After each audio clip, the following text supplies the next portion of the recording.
عبد الرشید صاحب راجستھان انڈیا سے پوچھتے ہیں کیا نماز میں بسم اللہ پڑھنا واجب ہے؟ کیا بسم اللہ الرحمن الرحیم نماز کی پہلی رکعت میں پڑھی جائے گی یا ہر رکعت میں پڑھنا وہ لازم ہے؟ بھائی لازم کسی رکعت میں بھی نہیں ہے، سنت ہے، بہتر ہے جب پہلی رکعت میں آپ اللہ اکبر کہہ کے نیت باندھتے ہیں تو ثنا پڑھیں، ثنا کے بعد اعوذ باللہ من الشیطان الرجیم، پھر بسم اللہ الرحمن الرحیم، پھر سورہ فاتحہ پڑھیں۔ سورہ فاتحہ کے بعد اگر آپ درمیان سے کہیں سے تلاوت کر رہے ہیں سورت کے تو پھر بسم اللہ نہ پڑھیں، اگر سورت کے شروع سے تلاوت کر رہے ہیں تو پھر بسم اللہ الرحمن الرحیم دوبارہ پڑھیں، اور جیسے الم تر کیف فعل ربک پڑھ لی یا قل هو اللہ پڑھ لی تو سورت شروع کرنے سے پہلے بسم اللہ پڑھیں آپ، سنت ہے۔ پھر جب دوسری رکعت کے لیے آپ کھڑے ہوں گے تو پھر سورہ فاتحہ سے پہلے بسم اللہ، اور پھر جب سورہ فاتحہ پڑھ کے نئی سورت شروع کریں گے تو بسم اللہ۔ اگر سورت شروع نہیں کرتے، قرآن کے درمیان سے پڑھتے ہیں تو پھر بسم اللہ نہ پڑھیں، کیونکہ بسم اللہ سورت شروع کرنے سے پہلے پڑھنا سنت ہے۔ تو چاہے سورہ فاتحہ ہو یا کوئی نئی سورت ہو، اس سے پہلے بسم اللہ عام حالات میں بھی پڑھنی چاہیے اور نماز میں بھی۔ ہاں سورہ توبہ جب آپ پڑھیں گے تو پھر اس سے پہلے بسم اللہ الرحمن الرحیم نہ پڑھیں آپ، لیکن یہ واجب نہیں ہے، میں نے بتایا سنت ہے، چھوٹ جائے تو کوئی گناہ نہیں ہے۔ کیا خدا حافظ کہنا غلط ہے؟ خدا حافظ کہنا کیسا ہے، اس کا جواب دینا کیسا ہے؟ محمد سلمان انڈیا سے۔ جائز ہے، اس میں کوئی حرج نہیں ہے۔ خدا حافظ کا مطلب فی امان اللہ، اللہ کی امان میں، تو خدا تمہارا حافظ ہو، کوئی حرج نہیں ہے اس میں، کہہ سکتے ہیں، اس کا جواب بھی دے سکتے ہیں، نہ دینا چاہیں تو بھی دے سکتے تو بھی ٹھیک ہے، دینا چاہیں تو بھی آپ کہتے ہیں کہ اللہ تمہارا بھی حافظ ہونے کے مان ہو۔ دعا ہے بھائی، یہ دعا کے لیے کوئی ثبوت کی ضرورت نہیں ہوتی۔ بسم اللہ کی جگہ 786 لکھ سکتے ہیں کیا؟ حافظ ساجد انڈیا سے۔ 786 کا مطلب کیا ہے اور اسے لکھنا کیسا ہے؟ دیکھیں جو ہم بولتے ہیں نا، یہ علم عادات کے ذریعے بھی زبان ہے ایک، تو وہ ہر عدد کا ایک لفظ کی وہ جو ہے نا ترجمانی کر رہا ہوتا ہے، تو جو علم عادات کو جانتے ہیں کہ کس طرح سے کون سا لفظ لکھا جاتا ہے تو وہ بتاتے ہیں کہ 786 یہ بسم اللہ کا ترجمہ ہے گویا کہ، یعنی بسم اللہ کو 786 بھی ریاضی کی زبان میں لکھا جاتا ہے، تو اس لیے اگر کسی نے لکھ لیا تو گناہ نہیں ہے، لیکن یہ عمل ہے خلاف سنت، اس لیے کہ قرآن و سنت نے جو ہمیں رسم الخط بتایا ہے اس رسم الخط کو چینج نہیں کیا جا سکتا۔ جیسے بسم اللہ جب لکھنی ہے تو بیم، جیسے اس کی مثال ایسے جیسے آپ رومن میں بسم اللہ لکھ رہے ہوں تو آپ نے وہ عربی رسم تو چینج کر دیا نا، تو اس لیے یہ عمل بہرحال خلاف سنت ہے۔ تو اللہ کا نام لیں پورا تمیز سے، بسم اللہ الرحمن الرحیم۔ آپ صلی اللہ علیہ وسلم جتنے بادشاہوں کو خط لکھتے تھے بسم اللہ لکھتے تھے۔ حضرت سلیمان علیہ السلام نے ملکہ سبا کو خط لکھا تو اس میں کیا لکھا؟ انہ من سلیمان وانہ بسم اللہ الرحمن الرحیم۔ ملکہ سبا خط پڑھ کے بتا رہی ہے کہ اس میں لکھا ہوا ہے بسم اللہ الرحمن الرحیم، تو جن الفاظ کے ساتھ قرآن نے بیان کیا بسم اللہ کو، حدیث نے بیان کیا، آپ اسی الفاظ کے ساتھ لکھیں، یہ فضیلت جبھی حاصل ہوگی۔ بعض لوگ یہ کہتے ہیں کہ جی وہ بے ادبی بھی تو ہو سکتی ہے، اخبار وہ کاغذ پہ نیچے بھی تو اللہ کا نام گر سکتا ہے، تو دیکھیں یہ کام تو نبی بھی سوچ سکتے تھے۔ نبی جب غیر مسلم بادشاہوں کو خطوط لکھ رہے تھے تو وہ تو بسم اللہ لکھا کرتے تھے آپ صلی اللہ علیہ وسلم۔ حضرت سلیمان علیہ السلام نے جب ملکہ سبا کو خط لکھا اس میں بسم اللہ لکھی، حالانکہ وہاں خطرہ موجود تھا کہ ملکہ سبا کہیں غصے میں آ کے پھینک نہ دے نیچے، تو دیکھیں اگر کوئی پھینک رہا ہے تو اس کا اپنا ہیڈک ہے، اس کی وجہ سے یہ تھوڑی کہ اللہ اور اس کے رسول کا نام کاغذ پہ لکھنا ہی بند کر دیں گے ہم، یہ تو غلط ہو جائے گا پھر۔ تو اس لیے ہمیں یہی پتہ چلتا ہے کہ ہم جب بھی کسی کو تحریر لکھیں کوئی اہتمام والی ہو، وہ بسم اللہ الرحمن الرحیم سے ہمیں شروع کرنی چاہیے، اور اگر وہ بے ادبی کرتا ہے تو یہ اس کا ہیڈک ہے، یہ آپ کا ہیڈک نہیں ہے، اور کرتے بھی نہیں ہیں عام طور پہ مسلمان ہیں الحمدللہ، تو غیر شعوری طور پر ہو جائے تو ایک الگ بات ہے۔ 786 لکھنے میں نقصان یہ ہے کہ آپ اللہ کا نام لیتے ہوئے کنجوسی سے کام لے رہے ہیں۔ ہمارے حضرت فرمایا کرتے تھے کہ جو لوگ 786 لکھتے ہیں ان سے ایک سوال یہ ہے کہ اللہ کا نام لکھنے میں کیا آپ کی سیاہی زیادہ گھس جائے گی پوری بسم اللہ لکھنے میں؟ اس لیے آپ کر رہے ہیں کہ اتنا میرا جو ہے نا اسراف ہو جائے گا خدا رکھو، تو کتنی سیاہی گھس جائے گی آپ کی؟ یا آپ اس لیے لکھ رہے ہیں کہ ٹائم بچا لیں گے؟ تو 786 لکھنے میں اور پوری بسم اللہ لکھنے میں سیکنڈ کا بھی فرق میرا خیال ہے بہت ہی کم آتا ہو، تو اتنا سا ٹائم بچا کے آپ نے کیا کرنا ہے؟ تو اس لیے جو پراپر وے ہے، جو پراپر طریقہ ہے بسم اللہ الرحمن الرحیم کا، اسی طریقے سے لکھنی چاہیے، اور درود شریف بھی پورا لکھنا چاہیے۔ جب ہم نبی کا نام لکھتے ہیں تو بعض لوگ صرف اوپر چھوٹا سا سواد ڈال دیتے ہیں، یہ بھی غلط ہے بھئی۔ آپ کیوں کنجوسی سے کام لے رہے ہیں کہ آپ اپنا ٹائم بچا رہے ہیں؟ تو نبی کے درود پڑھنے میں جو ٹائم خرچ ہوگا وہ تو قیمتی بن جائے گا، نبی کا درود لکھنے میں جو ٹائم خرچ ہوگا وہ تو قیمتی بن جائے گا، تو نہ اس سے ٹائم بچ رہا ہے نہ آپ کے قلم کی سیاہی بچ رہی ہے۔ کتنی بچا لیں گے سیاہی؟ کیا کرنا ہے آپ نے؟ کیا اس سے بزنس کرنا ہے؟ جو پین میں آپ کے تھوڑی سی بال پین میں تھوڑی سی سیاہی بچ جائے گی تو کیا اس کو بیچنا ہے آپ نے مارکیٹ میں؟ تو خام خواہ کی ایک چیز ہے، تو جو پراپر وے ہے درود شریف لکھنے کا صلی اللہ علیہ وسلم، یہ پورا بولا بھی پورا کریں اور لکھا بھی پورا کریں، بولنے سے یاد آیا، بولتے بھی لوگ ادھورا ہیں. اکثر میں نے لوگوں کو دیکھا ہے آپ صلی اللہ علیہ وسلم نے فرمایا، نبی صلی اللہ علیہ وسلم نے فرمایا. او بھائی پورا بول دو، نبی صلی اللہ علیہ وسلم نے ارشاد فرمایا، آپ صلی اللہ علیہ وسلم نے ارشاد فرمایا، رسول اللہ صلی اللہ علیہ وسلم نے یہ کام فرمایا. تو پورا صلی اللہ علیہ وسلم تمیز سے بولنا چاہیے. یہاں بھی جو شارٹ کر دیتے ہیں نا صلی اللہ علیہ وسلم، اس سے بھی پتہ نہیں کیا ہو رہا ہے. باقی ساری بات پوری تمیز سے تجوید کے ساتھ پورے ایک ایک حرف جو ہے نا پورے طریقے سے ادا کر رہے ہوتے ہیں. جہاں درود شریف کی بات آئی ٹائم بچانے کے فکر شروع ہو جاتی ہے. تو یہ طریقہ بھی غلط ہے. تو اس میں آپ کتنا ٹائم بچا لو گے، کتنے سیکنڈ بچا لو گے آپ، اور کیا بچا کے آپ کیا کر لو گے اس میں. تو جب درود پڑھیں نبی صلی اللہ علیہ وسلم نے ارشاد فرمایا. بات چل پڑی ہے تو سلام بھی ایسا ہی ہے. سلام بھی لوگ ایسے کرتے ہیں السلام علیکم، کہیں گزر رہے ہوں السلام، وہ جواب میں کیا بولیں. وہ میں اکثر ایک واقعہ سناتا ہوں. ہمارے استاذ کو جب کوئی سلام کرتا تھا نا تو کہتے تھے بس یہ جواب آتا تھا. تو ہم کہتے تھے استاد جی آپ کیسا جواب دے رہے ہیں. انہوں نے کہا جیسا سلام ہے ویسا جواب ہے. کہہ رہے ہیں سلام میں ہلکی سی آواز آئی ہے، بس اتنی سی آواز آئی ہے السلام علیکم، تو کہنے جواب ہی السلام. تو وہ ان کو تنبیہ کرنے کے لیے نا السلام علیکم جواب آ رہے وعلیکم، یعنی وعلیکم بس ہلکا سا سین. تو یہ طریقہ صحیح نہیں ہے. سلام کریں السلام علیکم، السلام علیکم ورحمۃ اللہ، السلام علیکم ورحمۃ اللہ وبرکاتہ. سلام کی قرآن نے ایسی تعریف کی ہے سورہ نور میں، تحیۃ من عند اللہ مبارکۃ طیبہ. اے ایمان والو جب گھروں میں داخل ہو فسلموا علی انفسکم، گھر والوں کو سلام کیا کرو. یہ اللہ کی طرف سے ملاقات کے وقت ایک دعائیہ کلمہ ہے جو اللہ کی طرف سے گفٹ ہے، مبارک ہے، پاکیزہ کلمہ ہے. تو اللہ نے سلام کی اتنی تعریف کی ہے تو آپ اس سلام ہی کو پی جاتے ہیں السلام علیکم السلام علیکم اس طرح کر گھما رہے ہوتے ہیں. تو پراپر تمیز سے سلام کیا کریں. دعا ہے یہ السلام علیکم ورحمۃ اللہ وبرکاتہ. آپ پر سلامتی ہو اللہ کی طرف سے، اس کی رحمتیں بھی اور اس کی برکتیں بھی. تو خالی تھوڑا سلام بھی کر سکتے ہیں السلام علیکم یہاں تک بھی. مزید اگر آپ اس میں تڑکا لگانا چاہتے ہیں السلام علیکم ورحمۃ اللہ، اور اگر آپ اس کی سپرلیٹو ڈگری پہ جانا چاہتے ہیں السلام علیکم ورحمۃ اللہ وبرکاتہ. پھر جو اس طرح سے جب سلام کرتا ہے نا انسان، پھر جواب میں بھی اسی سٹائل میں جواب دینے میں مزہ آتا ہے. ایسے کوئی سلام کرے تو آپ جواب دیں وعلیکم السلام ورحمۃ اللہ وبرکاتہ. ایسے خاندانی طریقے سے ہونا چاہیے. بسم اللہ بھی خاندانی ہونی چاہیے. بسم اللہ الرحمن الرحیم.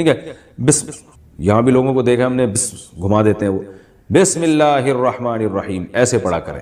کیا غیر مقلد کے پیچھے نماز پڑھ سکتے ہیں؟ کیا غیر مقلدین کے پیچھے نماز پڑھ سکتے ہیں یا نہیں؟ عامر صاحب دہلی سے پوچھتے ہیں. بھئی جو مسلک اہل حدیث کے لوگ ہیں، چونکہ عقائد میں جو ان میں معتدل ہیں ان کی بات کر رہا ہوں، تو غلوف تو آپ کو پتہ ہے ہر جگہ ہے، وہاں بھی ہے. بعض لوگ ہمارے یہاں بھی یعنی غالی ہوتے ہیں جو اعتدال سے تجاوز کرتے ہیں. تو ان سے ہمارا اختلاف تو ہے ایک تقلید کے موضوع پر. ہم یہ سمجھتے ہیں کہ اس زمانے میں چاروں مذاہب میں سے ایک کو فالو کرنا چاہیے، ورنہ امت جو ہے نا وہ قرآن و سنت کے نام پہ بکھر جائے گی. لیبل قرآن و سنت کا استعمال ہوگا، ہر آدمی اپنی تحقیق لا رہا ہوگا، کیسے آپ لوگوں کو وہ کرے. خیر یہ ایک الگ ٹاپک ہے جس پر میں بہت ڈیٹیل میں باتیں کئی بار کر چکا ہوں، علماء کرتے رہتے ہیں. لیکن اس اختلاف کے باوجود کیونکہ بنیادی طور پر تو سب قرآن و حدیث ہی کو حجت مانتے ہیں، تو اس لیے ہماری رائے یہی ہے، جو ہمارے اکابر کا بھی یہی فتویٰ ہے کہ اہل حدیث اگر وہ معتدل ہو، اسلاف کو علماء کو برا بلا نہ کہتے ہوں، تو وہ بھی اہل سنت میں داخل ہیں، لہذا ان کے پیچھے بھی نماز ہو جائے گی بلا کراہت. البتہ بعض مسائل ایسے ہیں اہل حدیث حضرات کے جو اجماع امت کے خلاف ہیں، تو اس میں اہل حدیث ہو یا دیوبندی ہو، بریلوی ہو، کسی بھی مسلک کا ہو، جب وہ ان مسائل کی رعایت نہیں کرے گا تو اس کے پیچھے نماز بھی جائز نہیں ہوگی، کیونکہ اس کی نماز ہو ہی نہیں رہی ہے. کیونکہ اجماع امت سے بہرحال آپ شذوذ نہیں کر سکتے. تو انہی میں ایک مسئلہ ہے عام موضوع پر مسح کرنا. ہمارے اہل حدیث حضرات بعض دفعہ یہ کرتے ہیں کہ جو عام ساکس پہنے ہوئے ہوتے ہیں اس پر مسح کر کے آ جاتے ہیں. یہ چاروں ائمہ کے خلاف ہے. نہ امام احمد بن حنبل کا اس پہ فتویٰ ہے، نہ امام شافعی کا، نہ امام مالک کا، نہ امام ابو حنیفہ رحمہم اللہ تعالیٰ کا. ان چاروں ائمہ کا فتویٰ اس کے خلاف ہے، اور یہ چاروں قرآن و سنت ہی کے روشنی میں ان کا فتویٰ ہے کہ ایسے موضوع پر مسح نہیں ہوگا. اس بارے میں جو حدیث پیش کی جاتی ہے جورب کہ نبی صلی اللہ علیہ وسلم نے جوربین پر مسح کیا ہے، تو جورب عربی میں خفین کو بھی جورب کہا جاتا تھا. تو اس سے یہ والے جورب تو یہ تو صحابہ کے دور میں تھے ہی نہیں، تو اس پر مسح کا جواز کہاں سے نکال لیا ہے. تو اب میں بہرحال دلائل کا تو ایک الگ بحث ہے، یہ تو بہت بعد میں فتویٰ ہے. سب سے پہلے اس پر 7ویں صدی ہجری میں ابن تیمیہ رحمہ اللہ نے فتویٰ دیا تھا کہ ہر مسا جائز ہے, تو امت نے اس فتوے کو ریجیکٹ کر دیا تھا, نہیں مانا تھا. اس کے بعد پھر ہمارے جو سعودی عرب میں بعض سلفی حضرات ہیں ان کی طرف سے یہ فتویٰ آیا, تو چونکہ وہ حکومتی سطح پہ بڑی اونچی پوسٹوں پر تھے تو ان کا فتویٰ دنیا میں پھیل گیا. لیکن بڑے بڑے محدثین کا یہ فتویٰ نہیں ہے. امام احمد ابن حنبل تو امام بخاری کے استاذ ہیں, وہ تو حدیثوں کو ہم آج کے لوگوں سے کروڑہ گنا زیادہ سمجھتے تھے, انہوں نے اس کے جواز کا قول نہیں کیا. تو آپ خود سوچیں, اتنے بڑے بڑے ائمہ ایک طرف, اور ٹھیک ہے یہ سعودیہ کے علماء ہمارے لیے قابل احترام ہیں, لیکن پوری امت کے مقابلے میں 2-4 عالم کی رائے کو, اس میں چند علماء ہی ہیں جو اس رائے کا فتویٰ دیا. انہوں نے ایک علامہ ناصر البانی رحمہ اللہ تھے, ایک شیخ بن باز تھے, ایک شیخ صالح العثیمین تھے, یہ 2-4 اور حضرات ہوں گے جو یعنی ان علماء کی بات کر رہا ہوں جو بڑے مؤثر اور جو مضبوط علم بھی رکھتے تھے. تو ان میں سے چند ہی ہیں, باقی لاکھوں علماء ایک طرف ہیں جو اس کو جائز نہیں سمجھتے. اور قرآن مجید نے ویسے بھی پاؤں کے دھونے کا حکم دیا ہے. تو قرآن مجید کی صاف آیت ہے فاغسلوا وجوہکم وایدیکم الی المرافق وامسحوا برؤوسکم وارجلکم الی الکعبین. تو ارجلہ کا عطف صاف طور پر وجوہکم پر عطف ہو رہا ہے, یعنی اس کی بھی دھونے کا حکم ہے. تو قرآن کے حکم سے آپ روگردانی نہیں کر سکتے جب تک کہ کوئی مضبوط دلیل نہ ہو. تو مضبوط دلیل خفین کے بارے میں تو ہے, جو چمڑے کے موزے یا اس جیسے موزے, ان کے بارے میں تو ہے. یہ جو ہم عام موزے جو عام صبح و شام پہنتے ہیں, ان کے بارے میں مضبوط روایت ہمارے پاس موجود نہیں ہے جو بالکل سند کے لحاظ سے بہت مضبوط ہو یا واضح الدلالہ ہو. بعض روایتیں سند کے لحاظ سے صحیح ہیں لیکن مفہوم کے لحاظ سے بالکل واضح نہیں ہیں, ان کے دونوں مفہوم نکلتے ہیں. تو آپ قرآن کے حکم کو جس میں پاؤں دھونے کا حکم ہے ایک ایسی کمزور بات پر کیسے چھوڑ سکتے ہیں؟ اسی بیس پر چاروں ائمہ نے اس حدیث کے جانتے ہوئے, جس میں جورب پر مسح کا حکم ہے, جانتے ہوئے بھی اس کی اجازت نہیں دی. اس لیے نماز کا مسئلہ بہت احتیاط پر مبنی ہے. اس لیے اگر کسی کے بارے میں آپ کو پہلے سے پتہ ہے, چاہے کوئی بھی ہو, اس نے عام موضوع پر مسح کر کے نماز پڑھائی ہے, تو آپ اس کے پیچھے نماز نہیں پڑھیں. بعض حضرات یہ کہتے ہیں اس سے امت میں اختلاف پیدا ہوگا, ایک اس کے پیچھے نماز پڑھو, اس کے پیچھے نہیں پڑھو. تو یاد رکھیں اس اختلاف کا ذمہ دار وہ ہے جو عام موضوع پر مسح کر کے اپنی رائے ساری دنیا کے لوگوں پر مسلط کر رہا ہے, وہ اختلاف کا ذمہ دار ہے. اس کو کہا جائے گا کہ بھئی آپ یہ موزے اتار کے پاؤں دھونے میں کیا جا رہا ہے آپ کا, اور اگر آپ نے مسح ہی کرنا ہے تو ایسا موزہ پہن لو جو سب مانتے ہیں کہ اس پہ مسح ہو جاتا ہے. کیونکہ جو علماء کہتے ہیں, شیخ بن باز یا ناصر البانی رحمہ اللہ جیسے علماء جو عام موضوع پر مسح کی اجازت بھی دیتے ہیں, تو وہ بھی اجازت دے رہے ہیں, کوئی واجب تو نہیں کہہ رہے نا کہ وہ موزے پر پہن کے آپ لازمی مسح کریں. تو آپ امت کو جوڑنے کے لیے, تاکہ سب کی نمازیں آپ کے پیچھے درست ہو جائیں, سب کو اطمینان ہو جائے, امت میں جوڑ پیدا کرنے کے لیے آپ اس کا التزام کر لیں کہ بھائی جو جمہور کا مذہب ہے, جو چاروں ائمہ کا مذہب ہے, اسی کے مطابق میں موضوع پہ مسح کروں گا. اور ایسی چیز جس میں میری ذاتی رائے ہے, عوام کی رائے نہیں ہے یا جمہور علماء کی رائے نہیں ہے, میں لوگوں کو اس کا مکلف نہیں بناؤں گا, پابند نہیں بناؤں گا. تو ائمہ حضرات چاہے وہ اہل حدیث علماء ہوں یا سلفی علماء ہوں یا کسی بھی مسلک سے ان کا تعلق ہو, ان سے بھی ہماری گزارش ہے کہ اگرچہ آپ کی رائے یہ ہے کہ عام موضوع پہ مسح ہو جاتا ہے, تو یہ لیکن جمہور کی رائے نہیں ہے بہرحال یہ.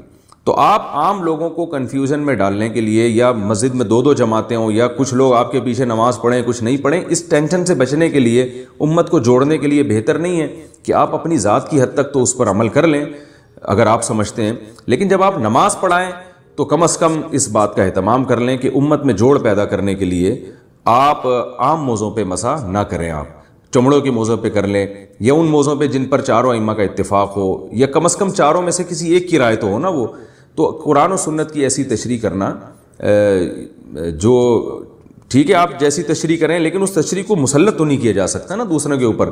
تو جوڑ پیدا کرنے کے لیے نبی صلی اللہ علیہ وسلم نے کتنا اہتمام کیا کہ بیت اللہ کی, آپ صلی اللہ علیہ وسلم یہ چاہتے تھے کہ بیت اللہ کی جو 4 دیواری ہے اس کو ابراہیم علیہ السلام نے جہاں سے تعمیر کی تھی وہاں سے کروں, لیکن آپ کو ڈر ہوا کہ لوگوں میں اختلاف پیدا ہوگا, تو آپ نے اسی حال پہ چھوڑ دیا کہ بھئی جیسا ہے ویسے ہی رہنے دو. تو جو مسائل صدیوں سے جیسے چلے آ رہے ہیں, اجماع امت ہماری رائے کے مطابق تو بہرحال اس پر اجماع ہو چکا ہے, ہو سکتا ہے آپ اس سے اختلاف کریں لیکن جمہور تو بہرحال اس پہ جمع ہو گئے ہیں. تو اب ان میں چھیڑ چھاڑ کرنا, عوام کو کنفیوز کرنا, اس سے امت میں ایک دھڑا پیدا ہوتی ہے, اختلاف پیدا ہوتا ہے. تو اس لیے ہم تو یہی فتویٰ دیتے ہیں کہ چونکہ ہماری رائے, ہمیں تو اس پر اطمینان ہے, تو عام موضوع پر مسح اگر کوئی شخص کر کے نماز پڑھاتا ہے, آپ کو پہلے سے پتہ ہو, تو آپ اس کے پیچھے نماز نہیں پڑھ سکتے, کیونکہ بہرحال قرآن نے پاؤں دھونے کا حکم دیا اور احادیث میں خفین کا تذکرہ ملتا ہے. جو جورب والی روایت ہے اس میں دونوں قسم کے احتمالات ہیں کہ اس سے خف مراد ہے یا عام موزے مراد ہیں. اور عام موزے مراد نہ ہونے کی مضبوط دلیل یہ کہ یہ تھے ہی نہیں صحابہ کے دور میں. اس میں تو پانی ویسے ہی چلا جاتا ہے, آپ تو موزے پہن کے پاؤں دھو سکتے ہو اس میں بڑے آرام سے. تو اس لیے اگر کسی نے اپنی رائے پر عمل کرنا بھی ہے تو اپنی ذات کی حد تک وہ کرے. امام کو چاہیے بہرحال وہ اس طریقے سے نماز پڑھائے کہ دوسروں کا بھی یہ نظریہ ہو کہ ہماری نماز بھی ان کے پیچھے ٹھیک ہو رہی ہے. اور میں نے آخر میں اس بات کو میں دوبارہ دہراؤں گا کہ جو علماء عام موضوعوں پہ مسا کو جائز سمجھتے ہیں وہ بھی جائز سمجھتے ہیں, ثواب بہرحال وہ بھی نہیں سمجھتے, یا واجب وہ بھی نہیں سمجھتے. تو اس لیے امت میں جوڑ پیدا کرنے کے لیے اگر آپ جمہور کے قول پر چلیں تو یہ بہرحال زیادہ بہتر ہے. نماز میں پہلی رکعت میں سورہ ناس کے بعد کیا پڑھیں؟ سورہ ناس ہی پڑھ لیں دوبارہ تاکہ ترتیب خراب نہ ہو. لیکن اگر کسی نے سورہ فلق بھی پڑھ لی تو بھی نماز ہو جائے گی, لیکن بہتر یہی ہے کہ سورہ ناس اگر پہلی رکعت میں پڑھ لی تو دوسری میں بھی پھر سورہ ناس ہی کا تکرار کریں. کہ اسلام نے اللہ کے حق بھی بیان کیا اور ایسے خاندانی طریقے سے بیان کیا ہے نا کہ دنیا میں کسی کے پاس خدا کے حقوق پر بھی ایسا پیغام بولے نہیں. اس نے بتایا کہ 5 قسم کی عبادتیں, 5 قسم کے کام ایسے ہیں جو اللہ کے بندوں پر فرض ہیں خالصتاً. کس کے لیے؟ اللہ کے. نمبر 1 نماز. آپ مجھے بتاؤ نماز جیسی عبادت آپ کو دنیا میں کسی مذہب میں نظر آتی ہے کیا؟ جس میں آپ دانت صاف کریں, لباس کو پاک کریں, ٹائمنگ بھی کتنی بہترین, صبح صبح آپ اٹھیں. جس بہانے مسلمان کو صبح اٹھنا پڑتا ہے, میڈیکلی دیکھا جائے کوئی انگلی اٹھا سکتا ہے اس کے اوپر؟ نماز کا ٹائم ایسا رکھا ہے جو میڈیکلی انسان کی صحت سے میچ بولو نا نہیں کرتا. کیونکہ کوئی کہہ سکتا ہے, بلکہ ڈاکٹر سے پوچھیں گے یار سب سے بہترین ٹائم صبح اٹھنے کا کون سا ہے؟ صبح کا. اور تہجد میں اٹھے تو اور اچھا ہے. اسلام نے اگر رات کو 2 بجے یا 2:30 بجے نماز رکھی ہوتی, بہت سے ڈاکٹروں کو اشکال ہو سکتا تھا, بھئی یہ ٹائم ایسا رکھا ہے تو گہری نیند کا ٹائم ہے, تو صحتیں برباد اسی وجہ سے ہو رہی ہے کہ تم نماز پڑھتے ہو. ٹائم ایسا رکھا گیا ہے جو ہماری نیچر اور فطرت سے میچ کر. طریقہ ایسا رکھا گیا ہے, وضو کرو, دانت صاف کرو, طہارت حاصل کرو, یہ غسل, تو یہ تمام جو پورا پروسیس ہے اس سے بہتر پروسیس عبادت کا کوئی لا سکتا نہیں ہے. سمجھ میں آ رہی بات کہ نہیں آ رہی؟ دوسرا حکم دیا نماز کے بعد زکوٰۃ کا. ہے یہ مخلوق کے لیے, لیکن اس کو حق کس کا قرار دیا گیا ہے؟ اللہ کا. یؤخذ من اغنیائہم وترد الی فقرائہم, مالداروں سے لی جائے گی اور اسی قوم میں غریبوں پہ تقسیم کر دی جائے گی. اتنا بہترین نظام زکوٰۃ کا رکھا. ٹیکس کا نظام اور زکوٰۃ کو ذرا آپ کمپیئر کریں. ٹیکس ہر چیز پہ گورنمنٹ لیتی ہے. اللہ میاں جو ہم سے زکوٰۃ کے نام پہ ٹیکس لیتے ہیں, نا نا نا, غریبوں سے تو ہے ہی نہیں. غریبوں سے وہ ٹیکس بولو نہیں لیا. درمیانے طبقے سے بھی نہیں ہے. 3 قسم کے طبقے ہیں اسلام میں. ایک مالدار جن سے زکوٰۃ لی جاتی ہے, دوسرا غریب جن کو زکوٰۃ دی جاتی ہے, تیسرا درمیانی طبقہ کہ نہ لی جائے گی اور نہ ان کو دی جائے گی. نہ یہ غریبوں کی کیٹیگری میں آتے ہیں کہ زکوٰۃ لے لیں, اور نہ اتنے مالدار ہیں کہ ان سے زکوٰۃ لی جائے. پھر جن مالداروں سے لی جاتی ہے اس میں کتنی آسانی رکھ دی, اس مال میں لی جاتی ہے جو بڑھنے والے اموال ہیں. آپ کے استعمال کی چیزوں پہ زکوٰۃ, کیونکہ گاڑی ایسے نہیں ہے 1 سے 2 ہو جائے گی, گھر ایسا نہیں ہے آپ رہ رہے ہیں تو 1 سے 2 ہو جائے گا. تجارتی مال پہ جو بیچنے کے لیے خریدا ہو, جو چیزیں بیچنے کے لیے خریدی جاتی ہیں وہ 1 سے 2, 2 سے 4, 4 سے 8. تو اللہ نے کہا ان میں گروتھ ہے, لہذا ان میں سال میں صرف 1 دفعہ 2.5% تم نے میرا حق مجھے دینا ہے, اور دینا کس کو ہے؟ غریبوں پہ خرچ کر دینا. تو آپ بتاؤ اس سے زیادہ بہترین کوئی نظام مالیات کا نظام ہو سکتا ہے کیا؟ کوئی نظام نہیں ہو سکتا. تیسرا اللہ نے کیا حکم دیا؟ صوم رمضان. پہلا جو تھا وہ تو توحید ہے, جو 5 ارکان میں سے, کہ اللہ کے ساتھ کسی کو شریک نہ کیا جائے. کیونکہ دنیا میں کوئی ریاست ایسی ریاست نہیں ہے جو کہے کہ آپ ہماری اسٹیٹ میں رہ کے 2 ریاستوں کے قائل ہیں. تو پہلی تو ابتدائی توحید سے ہوتی ہے نا کہ جب ایک ہے تو خدا کیا ہے؟ بس ایک ہی ہے, اسی کی مان کے چلنا ہے. چوتھا حکم اسلام نے دیا ہے رمضان کا. چوتھا حکم کیا دیا ہے؟ رمضان, جس کے استقبال پر آج میں نے بیان کرنا تھا, لیکن میرے بیانات میں ہمیشہ تمہید لمبی ہوتی ہے اور ٹاپک پر بات کم ہوتی ہے, کیونکہ اس تمہید کے بغیر میں اگر ٹاپک پر بات کروں گا نا تو وہ 5 منٹ کی بات بھی کوئی 5 گھنٹے میں بھی سمجھ میں نہیں آئے گی. اور جب تمہید لمبی ہو جاتی ہے تو پھر وہ 5 منٹ کی بات بھی انشاءاللہ 5 منٹ میں سمجھ میں آ جائے. تو انہی میں سے اللہ میاں نے ایک حکم یہ بھی دیا ہے کہ میرے جو مجھے مانتے ہیں اور یہ مانتے ہیں کہ اس کائنات کو میں چلا رہا ہوں، اس کائنات کا بنانے والا میں ہوں، تو یہ خالی پیلی کے دعوے میں قبول نہیں کروں گا، کچھ کر کے دکھانا پڑے گا جس سے پتا چلے گا کہ واقعی تم مجھے مانتے ہو۔ آپ جب کسی سے محبت کا دعویٰ کریں تو فری پھوکٹ کے دعوے آج کل چلتے ہیں۔ آپ بیگم سے کہیں مجھے تم سے بہت زیادہ محبت ہے، بہت زیادہ بیگم، میں بس مفتی طارق مسعود کے اتنی دفعہ بیان سن چکا ہوں، پھر بھی مجھے کبھی دوسری شادی کا خیال نہیں آیا کیونکہ مجھے تم سے بہت زیادہ محبت ہے۔ بار بار آپ یہ دعویٰ کرو، وہ کہے چلے جی آپ مجھے آج پیزا کھلا دیں، چلیں آج باہر ہوٹل پہ چلتے ہیں، آپ کہیں پیسے نہیں ہیں، یہ ٹینشن، ابھی ٹائم نہیں ہے میرے پاس۔ روزانہ یہ دعوے کرتے ہو، لیکن اس دعوے کو ثابت کرنے کے لیے روکڑا آپ کی جیب سے کبھی بھی نہیں نکلتا، تو ایک دن غصے میں آ جائے گی نا کہ کچھ اور بول دیا کرو، یہ محبت کے دعوے یہی ہوگا نا، یہ دعوے شاوے نہ کیا کرو۔ تو غیر مسلم بھی خدا کو مانتے ہیں، بہت سارے لوگ خدا ہے، بنایا ہے، کیا کرے بنایا ہے، تو کہتے ہیں کچھ نہیں کرو، کرنا وہی ہے جو آپ کی سمجھ میں آ رہا ہے۔ تو اللہ کہتے ہیں ایسے ماننے کو میں مانتا نہیں، لہذا اللہ نے 5 ٹائم نماز رکھ دی ہے، وہ آپ کو پڑھنی پڑے گی۔ اللہ میاں نے زکوٰۃ رکھ دی سال میں 1 دفعہ، اللہ میاں نے رمضان کے بولو روزے رکھے، کہ یہ ثبوت دینے کے لیے نا کہ ہم خدا کو مانتے ہیں۔ آپ کو 1 مہینہ صبح صادق سے لے کے غروب آفتاب تک بھوکا پیاسا رہنا پڑے گا۔ اس میں یہ چھوٹ رکھ دی کہ بیمار اور مسافر اس سے کیا ہیں، مستثنی، یہ بھی نیچرل ہے، ورنہ بیماروں کے لیے کتنا بڑا عذاب بن جاتا ہے رمضان کا روزہ، کتنی بڑی ٹینشن بن جاتی ہے۔ تو وہ دو کو کیا کر دیا، کہ خارج کر دیا، آسان رکھا اس کو۔ لیکن خوب سمجھ لیں اللہ کے احکام آسان تو ہوتے ہیں لیکن اس میں لچک نہیں ہوئی۔ مثال کے طور پر وضو کے لیے پانی نہیں ہے تو تیمم کرنا پڑے گا آپ کو۔ ایسا نہیں ہو سکتا کہ آپ کہیں کہ یار چلو وضو کے لیے پانی جب ہے ہی نہیں تو تیمم میں 2 دفعہ ہاتھ ہی مٹی میں مارنا ہے، چھوڑو ایسے ہی نماز پڑھ لو۔ آپ کچھ بھی کریں گے ایسے نماز آپ کی قبول نہیں ہوگی۔ اور یہ بھی نہیں ہو سکتا کہ یار چلو چھوڑ دو، آج چھوڑنے کا آپشن بھی نہیں، یعنی یہ تو کر دیا سفر میں 2 رکعتیں پڑھ لیں آپ، لیکن چھوڑنے کا آپشن نہیں رکھا۔ چھوڑنے کے تو یہ میدان جنگ میں لڑ بھی رہے ہو تو نماز کے ٹائم پہ آپ کو نماز پڑھنی پڑے گی۔ طریقہ بدل دیا کہ گھوڑے پہ سوار ہو تو وہی سواری پہ پڑھ لو۔ اس سے پتہ چلتا ہے کہ اسلام کے احکام میں آسانی ہے جتنی اللہ نے ڈال دی، اس کے بعد نو کا آپشن آپ کے پاس نہیں رہتا۔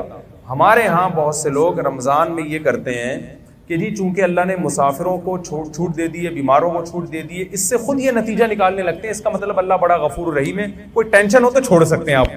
نا نا نا نا نا نا، سفر اور بیماری کے علاوہ اب چھوڑنے کا آپشن آپ کے پاس نہیں۔ شدید ترین گرمی ہے، نہیں چھوڑ سکتے۔ آپ مزدور ہیں، آپ نے دوپہر گرمی میں کنواں کھودنا ہے تو بھی آپ رمضان کا روزہ نہیں چھوڑ سکتے۔ یہ اس عذر کو عذر مانا نہیں گیا ہے۔ لوگ اکثر ہم سے پوچھتے، گرمی کے روزوں میں خاص طور پہ زیادہ پوچھا کرتے تھے کہ ایک مزدور دوپہر کو کدال چلاتا ہے، کنواں کھودتا ہے، وہ تو ناممکن ہے کہ رکھے وہ روزہ، وہ تو مر جائے گا پیاس سے۔ میں اس سے کہتا تھا بھائی یہ چونکہ میرا مذہب میں بنائے با دین تو ہے نہیں، ہوتا تو اسمبلیوں میں تو قانون ہو جاتا ہے نا کہ یار یہ تھوڑی پبلک کو ٹینشن ہو رہی ہے۔ دیکھو رسول اللہ صلی اللہ علیہ وسلم کے دور میں خاتون آئیں، انہوں نے کیا کہ یا رسول اللہ میرے شوہر نے مجھے ایک ایسے الفاظ بولے جس سے زمانے جاہلیت میں یہ سمجھا جاتا تھا کہ طلاق ہو گئی ہے، حالانکہ وہ ایسا نہیں تھا، زہار جسے کہتے ہیں۔ تو نبی صلی اللہ علیہ وسلم نے فرمایا میں تمہارے لیے کوئی رخصت نہیں پاتا، طلاق ہو گئی ہے، بیوی حرام ہو گئی ہے نا۔ تو وہ عورت اللہ سے دعائیں مانگتی رہی، دعائیں مانگتی رہی، دعائیں مانگتی رہی، آسمان سے وحی نازل ہوئی کہ ان الفاظ سے طلاق نہیں ہوتی بلکہ کفارہ دینے سے کفارہ دے دیں گے تو نکاح ان کا باقی ہے۔ اس سے ہمیں کیا پتہ چلتا ہے کہ رسول اللہ صلی اللہ علیہ وسلم نے اس خاتون کو یہ نہیں کہا میں مشورہ کر کے قانون چینج کر دیتا ہوں، تمہاری ٹینشن مجھ سے دیکھی نہیں جا رہی تو میں صحابہ کو بلاتا ہوں، ایسا کرتے ہیں ہم کچھ اس پہ غور و فکر کر کے سوسائٹی کے حساب سے اس کو ذرا طلاق کے احکام میں کچھ چینجنگ لے آتے ہیں۔ نا نا نا نا، اللہ میاں نہیں چینج کر دیا تو ہو گیا، خود سے نہیں ہوتا۔ تو خوب سمجھ لیں مفتی کا کام لوگوں کو اللہ کا قانون بتانا ہے، سوسائٹی کے حساب سے چینج کر کے اس کو ایسا بنا دینا کہ اس میں سوسائٹی اس کو قبول کر لے۔ یہ مولانا صاحب کے بولے نا یہ نہیں بس میں، لوگ ہم سے پوچھتے ہیں نا 3 طلاقیں دے کے بہت پوچھ رہے تھے کوئی گنجائش نہیں، بھائی ہمیں تو وہ رو رہے ہوتے ہیں، بلک رہے ہوتے ہیں، بھائی ہمارا تو ہم تو پیغام پہنچا دیں گے، اللہ میاں نے جب آپشن رکھا ہی نہیں ہے تو ہم کیا کریں، آپ ابھی اللہ میاں سے جا کے لڑ لینا قیامت کے دن۔ تو یہاں بھی یہی مسئلہ ہے کہ اسلام نے نا روزہ چھوڑنے کا آپشن بیمار اور مریض کے علاوہ کسی کے لیے نہیں رکھا۔ اب لوگ کہہ رہے ہوتے ہیں مزدور بیچارہ کیا کرے، تو ہم اس سے کہتے ہیں کہ دیکھو ہمیں اسلامی قانون میں یہ ملتا ہے کہ مزدور اگر صحت مند ہے، سفر میں نہیں ہے، تو ملازمت تو سب کی الگ الگ ٹائپ کی ہوتی ہے نا، کوئی ایئر کنڈیشن میں بیٹھ کے جاب کرے گا، کوئی جناب گڑھا کھودے گا۔ تو اب ایسا کوئی اسلام نے معیار نہیں رکھا کہ جس کو 1 گھنٹہ مزدوری کرنی ہے تو وہ روزہ چھوڑ سکتا ہے, جس کو 2 گھنٹے کرنی ہے یا آدھے گھنٹے کرنی ہے وہ نہیں. ایسا ہی کچھ نہیں ہے, سب کے لیے برابر ہے. ہاں یہ ضرور ہے کہ روزہ وہ رکھے, اور اگر حالت غیر ہو جائے روزہ رکھ کے, ناقابل برداشت حالت ہو جائے تو پھر توڑنے کی اجازت ہے, بیمار ہونے کا خطرہ ہو. کیونکہ جیسے بیمار کو روزہ چھوڑنے کی اجازت ہے, ایسے ہی بیماری کے خوف میں آپ کو روزہ توڑنے کی بھی, بولے نا بھائی, اجازت. جیسے شوگر کے پیشنٹ نے روزہ رکھ لیا, بعد میں دیکھا شوگر بہت ڈاؤن ہو رہی ہے, حالت خراب ہو رہی ہے, تو روزہ وہ توڑ سکتا ہے. تو اب یہ شوگر کے ساتھ خاص نہیں ہے. مزدور کو اگر یہ خطرہ ہو گیا کہ مجھے پیاس اور اتنی زیادہ لگ رہی ہے کہ میں نے اگر روزہ نہیں توڑا تو میں بے ہوش ہو جاؤں گا یا خدا نخواستہ مر جاؤں گا یا میرے شوگر لیول ڈاؤن ہوگا جس سے کوئی بھی بیماری ہونے کا خطرہ ہے, تو جب اس کا یہ خیال اور غالب گمان ہو کہ ایسا ہو جائے گا تو ایسی کنڈیشن میں اسلام اس کو روزہ توڑنے کی اجازت دیتا ہے. تو علماء کہتے ہیں جو کوئلے کی کان میں کام کرتے ہیں نا, روزانہ روزہ رکھیں گے اور روزانہ حالت غیر ہونے پر روزہ توڑیں گے, کیونکہ چھوڑنے کی دلیل نہیں ہے, توڑنے کی ہے. بہت مشکل ہے بات سمجھانا, میرا خیال نہیں آ رہی سمجھ. ہمارے غامدی صاحب نے تو فتویٰ دے دیا کہ کل آپ کا پیپر ہے تو بھی آپ روزہ چھوڑ سکتے ہیں. تو میں مقصد غامدی صاحب پہ رد کرنا نہیں ہے, مقصد یہ کہ اس قسم کے بھی اسکالرز مارکیٹ میں آ رہے ہیں, تو یہ قانون کو آپ اسلام کے چینج نہیں کر سکتے, جیسا ہے ویسا ہی رہنے دینا پڑے گا آپ کو. تو آپ کے پاس گرمی کی شدت کی وجہ سے, جاب کی وجہ سے, پڑھائی کی وجہ سے, پیپر کی وجہ سے روزہ چھوڑنے کا آپشن نہیں ہے, اور توڑنے کا بھی پیپر کی وجہ سے نہیں ہے, توڑنے کا بیماری کی وجہ سے ہے. سمجھ میں آ رہی بات کی نہیں آ رہی؟ تو اب مجھے ایک بات بتاؤ, جلدی سے بات کو ختم کرتا ہوں میں, کہ اللہ میاں نے یہ جو رمضان کا ہمیں دیا ہے نا, یہ بھی بڑا خاندانی حکم ہے. یہ بھی لگتا ہے کہ یہ اللہ ہی کا بنایا ہوا قانون ہے, کسی انسان کا بنایا ہوا قانون نہیں ہو سکتا. ایک دور تک ہم سنتے رہے, میں بچپن میں ڈاکٹروں سے سنا کرتا تھا کہ ہمیں ہر تھوڑی تھوڑی دیر میں نہ کچھ کھانا چاہیے, ایک دم پیٹ بھر کے نہیں کھانا چاہیے. مجھے شروع سے یہ بات میری کھوپڑی میں نہیں آتی تھی, یہ نیچر کے خلاف ہے. ایک ڈاکٹر صاحب کے پاس گئے, میرا پیٹ خراب ہے, انہوں نے کہا, ڈاکٹر صاحب نے کہا کہ دیکھیں تھوڑا سا کھائیں دھونے والے, پھر آدھے گھنٹے بعد پھر تھوڑا سا کھائیں, 2 یا 3 جتنے افورڈ کر سکیں, پھر تھوڑا کھائیں. میں نے کہا ڈاکٹر صاحب ہماری بکری کو تو میں نے اس اسٹائل میں دیکھا ہے, کبھی کسی انسان کو میں نے اس طرح کھاتا ہوا نہیں. اگر یہ نیچرل ہوتا تو سب سے پہلے محمد صلی اللہ علیہ وسلم کا طریقہ ہوتا, جو اللہ کے پیغمبر تھے. آپ کا کوئی کام نیچر کے خلاف نہیں تھا. وہاں تو 2 کھانے ملتے, ناشتہ بھی نہیں ملتا ہمیں, بکرۃ و عشیہ. آپ صلی اللہ علیہ وسلم دوپہر سے پہلے کھایا کرتے تھے صحابہ کے دور میں, اور مغرب کے بعد کھایا کرتے تھے. یہ 2 ٹائم تھے کھانے کے. ناشتے کا لفظ عربی ڈکشنری میں آپ کو نہیں ملے گا, حالانکہ عربی بڑی فصیح اور بلیغ زبان ہے. فطور جو آج عربی میں ہے یہ جدید عربی میں ہے, فطور ناشتے کو کہتے ہیں. قدیم عربی میں ناشتے کا لفظ بولیں نہیں. بلکہ میں اور آپ کی جنرل نالج کے لیے ایک بات بتاؤں, انگریز کے بر صغیر میں آنے سے پہلے آپ کو اپنے باپ دادا کی ڈکشنری میں بھی ناشتے کا لفظ نہیں ملے گا. یہ انگریزوں نے ناشتہ متعارف کروایا ہے. سمجھ میں آ رہی ہے بات کہ نہیں آ رہی؟ تو یہ تھا ہی نہیں, یہ مسلمانوں میں آیا گوروں کے آنے کے بعد ہے. چائے بھی, سگریٹ بھی, گٹکے بھی, پان بھی, یہ ساری چیزیں یہ انگریزوں کے آنے کے بعد آئی ہیں, ورنہ مسلمان کلچر ان تمام چیزوں سے کیا تھا, پاک تھا. وہ جانتے ہی نہیں تھے یہ کیا ہوگا. تو چائے پیئے نہ, میں بھی پیتا ہوں, میں یہ نہیں کہ چھوڑ دیں آپ, پیئے نہ پیئے وہ آپ کا ہیڈیک ہے. بتانے کا مقصد یہ کہ یہ ساری چیزیں یہ بعد میں آئی ہیں, یہ ہمارا کلچر نہیں ہے. تو ان میں ناشتہ بھی بعد میں آیا. 2 ٹائم کا کھانا ہے. اب سنا ہے ڈاکٹر یہی کہہ رہے ہیں کہ 2 ٹائم کھایا کرو, تمیز کا کھانا یہی ہوتا ہے 2 ٹائم. واللہ عالم, یہ ڈاکٹروں کی فیلڈ ہے کہ ڈاکٹر صاحب سے ہی پوچھیں آپ. تو اب آپ کو پتہ ہے مسلم فاسٹنگ کے نام پہ ایک بڑی تحریک چل رہی ہے ڈاکٹروں کی طرف سے. 16 گھنٹے کی فاسٹنگ, خاص طور پر جن کے ویٹ زیادہ ہیں. زیادہ تر تو کے ویٹ کیا ہیں, زیادہ ہی ہے نا میرا خیال. میں نے بہت کم لوگ دیکھے کولیسٹرول کی کمی ہو جن میں, ایسے بہت دیکھے. اچھا آپ جتنے لوگ مر رہے ہیں, مجھے ایک بات بتاؤ, کوئی ڈاکٹر صاحب بیٹھے ہیں تو ان سے پوچھیے گا کوئی ایک بندہ دکھائیں ہسپتال میں جو خوراک کی کمی سے مر رہا ہو. کوئی ہے ایسا بندہ؟ کتنی مہنگائی ہو جائے, کتنی غربت ہو جائے, ڈالر کتنا ہی اوپر چلا جائے, پھر بھی بھوک سے مرنے والوں کا ریشو ہمارے سوسائٹی میں کم ہے, کھا کے مرنے والوں کا ریشو. تو ہمیں جو حکم دیا ہے نا اس میں روحانی قوت بعد میں ہے, ہمارے جسم اور باڈی کا فائدہ پہلے. علماء ایک زبردست بات کہتے ہیں کہ مال کی زکوٰۃ پیسہ ہے, باڈی کی زکوٰۃ کیا ہے, بولیں روزہ. جیسے مال کی زکوٰۃ دینے سے حدیث میں آتا ہے کہ یہ میل کچیل ہے جو آپ کے مال سے نکل جاتا ہے, تو اسی طرح باڈی کی زکوٰۃ سے بھی آپ کی باڈی کا میل کچیل کیا ہوتا ہے, روزے کے ذریعے نکل جاتا ہے. یہ اللہ کی بہت بڑی ہم پر نعمت اور رحمت ہے. اور اس میں یہ تو جسمانی فائدہ ہے, روحانی فائدہ کیا ہے یہ بہت اہم ہے. قرآن کیا کہتا ہے؟ لعلکم تتقون, اے ایمان والو تم پہ روزے فرض کیے گئے تاکہ تمہارے اندر تقوی پیدا ہو. تقوی عربی میں کہتے ہیں بچنے کو. دیکھیں آج کامیابی اسے سمجھا جاتا ہے کہ آپ کی ساری خواہشات پوری ہو جائیں. یہ بہت بڑی بھول ہے. جن لوگوں کی ساری خواہشات پوری ہوتی ہیں وہ ڈپریشن کے مریض بنتے ہیں اور بالآخر وہ خودکشی کی طرف ان کی طبیعت مائل ہوتی ہے. انسان کی باڈی کو اللہ نے ایسا بنایا ہے کہ ایک خواہش پوری ہوئی وہ 4 خواہشیں پیدا کر کے ختم ہوتی ہے. پھر وہ 4 خواہشیں پوری ہوئی تو ایسا نہیں کہ اطمینان ہو جائے, وہ 4000 خواہشیں پیدا ہو چکی ہوتی ہیں. ما قضى احد منها لبانته ولنتهى عرب الا الى عربی. شاعر کہتا ہے دنیا میں کسی کی ایک خواہش پیدا ہوتی ہے, ہزاروں انڈے بچے دے کے جاتی ہے وہ خواہش. تو پھر ایک اسٹیپ ایسا آتا ہے کہ آپ کی ایک خواہش بھی اگر پوری نہ ہو تو آپ اسٹریس اور ڈپریشن میں جانے لگتے ہو اور آپ کو خودکشی کے خیالات آنا شروع ہو جاتے ہیں. یورپ میں آپ جائیں, جس ملک میں سب سے کم ٹینشن ہے وہیں ٹینشن کا ریشو سب سے زیادہ ہے. نہیں یاری بات میرا خیال ہے. آپ کی ساری خواہشات اگر پوری ہو جائیں نا تو اس سے ٹینشن کبھی بھی ختم نہیں ہوتی. اس سے ٹینشن کیا ہوتی ہے؟ کیونکہ آپ میں مزید خواہشات جنم لیتی ہیں اور آپ کے اندر جو ریزسٹنٹ پاور ہے نا خواہشات پہ کنٹرول کرنے کی, اپنی منمانی زندگی کے خلاف چلنے کی, وہ صلاحیت آپ کے اندر ختم ہو جاتی ہے. روزہ آپ میں یہ کوالٹی پیدا کرتا ہے کہ آپ کی چاہتوں کے خلاف چلنے پر آپ کو مجبور کرتا ہے, جس سے آپ کے اندر اپنی خواہشات کو کنٹرول کرنے کی صلاحیت پیدا ہوتی ہے. کیونکہ انسان کی جو سب سے بڑی اور نیچرل خواہش ہے نا, جسے ہر شخص بلکہ ہر جانور بھی پورا کرنا چاہتا ہے, وہ ہے کھانا اور پینا. ہر چیز انسان سے برداشت ہوتی ہے, کھانے اور پینے کی چاہت پہ کنٹرول کرنا انسان سے برداشت نہیں ہوتا.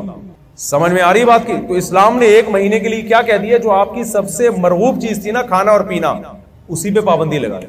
تبھی آپ دیکھیں روزے میں کتنا عجیب سا ہوتا ہے انسان. صبح آفس جانے کا دل نہیں کر رہا کیونکہ وہ جو چائے پی کے جانے کی عادت تھی وہ چائے کیا ہو گئی. اور ٹائم کیسا رکھا ہے کھانے پینے کا؟ ایسا ٹائم کھانے کا رکھا ہے جو دنیا میں کوئی بھی اس ٹائم پہ نہیں کھاتا. یعنی اللہ میاں نے اجازت دے بھی دی نا کھانے کی تو ایک سحری کے ٹائم پہ کھاؤ. آپ مجھے بتاؤ, آپ اپنے بچے کا ولیمہ کر رہے ہو, لوگوں کو کارڈ چھپواؤ, لوگ پوچھیں بھائی کتنے بجے آنا ہے, آپ کہہ سکتے ہو بھائی 2 بجے کھانا ہوگا, 4 بجے بھی ہو جاتا ہے. لوگ عصر کے بعد بھی کر دیتے ہیں کیا چائے سموسے ہو جائیں گے. آپ رات کو بھی لیٹ نائٹ بھی کر دیتے ہیں 12:30. کبھی آپ نے دیکھا 3:30 بجے آپ نے کارڈ پہ چھپایا ہو یہ ہمارے بچے کی شادی ہے, ولیمہ ہے اور ٹائم کیا ہے صبح, تو آپ کہو گے بھائی آپ کھاؤ, آپ کا بچہ کھائے, ہم اپنے گھر میں عزت کے ساتھ سو رہے. کتنی ٹینشن دے دی اللہ تعالیٰ نے کہ کھانے کی ٹائمنگ ایسی رکھی ہے کہ دنیا میں کوئی بھی اس ٹائم پہ کھاتا نہیں ہے تاکہ یہ اپنی خواہشات کے خلاف چلے. 1 مہینہ کی یہ ٹریننگ ہے. اور ایک گورے نے بتایا, ہمارے ایک ریلیٹو, انہوں نے گورے نے پوچھا نا تم روزہ کیوں رکھتے ہو؟ انہوں نے کہا کہ یار پوری دنیا کے مسلمان رکھتے ہیں. اس نے کہا یار یہ عقل سے بالاتر ہے کہ اتنی ٹینشن کروڑوں لوگ 1 مہینے تک, جبکہ گورنمنٹ کی طرف سے کوئی لا بھی نہیں ہے, اس پر عمل کیسے کر لیتے ہیں؟ میں آپ کو دعوے سے کہتا ہوں اگر اسلام یہ حکم نہ دیتا نا اور یونائٹڈ نیشن کی طرف سے لا پاس ہو جاتا کہ پوری دنیا میں صرف 1 کروڑ لوگ 1 مہینہ بھوکے رہیں گے, میں کہتا ہوں 1 کروڑ تو دور کی بات, 1 لاکھ بھی اس قانون پہ عمل نہ کرتے, چاہے کتنے انعامات لگا دیتے. یہ آسان کام نہیں ہے. یہ محمد صلی اللہ علیہ وسلم کی صداقت کا پر لوگوں کو اطمینان ہے کہ آپ نے جو آرڈر دیا یہ آرڈر کس کی طرف سے ہے؟ خدا کی طرف سے.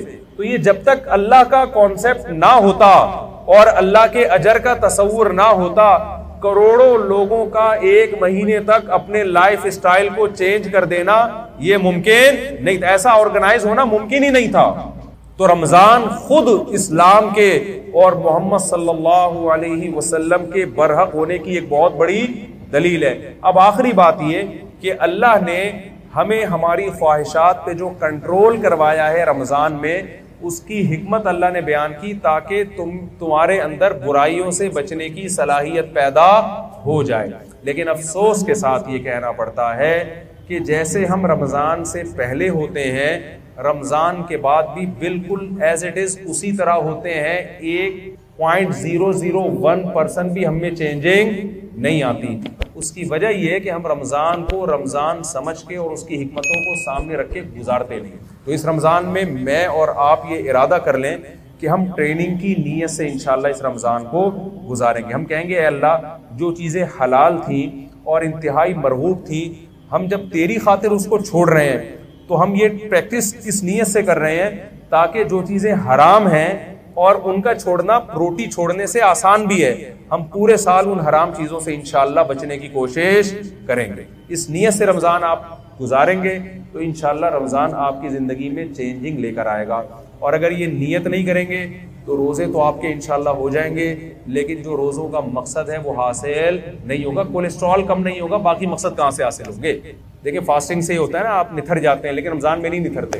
اس کی وجہ یہ ہے کہ جو آپ نے صبح سے لے کے شام تک پرہیز کیا ہے، وہ افطاری میں جو کھانے کی اسپیڈ اور جس قسم کی چیزیں کھائی جا رہی ہوتی ہیں، تو رمضان میں جو مادی حکمتیں ہیں ان حکمتوں کی ایسی کی تیسی ہو جاتی ہے.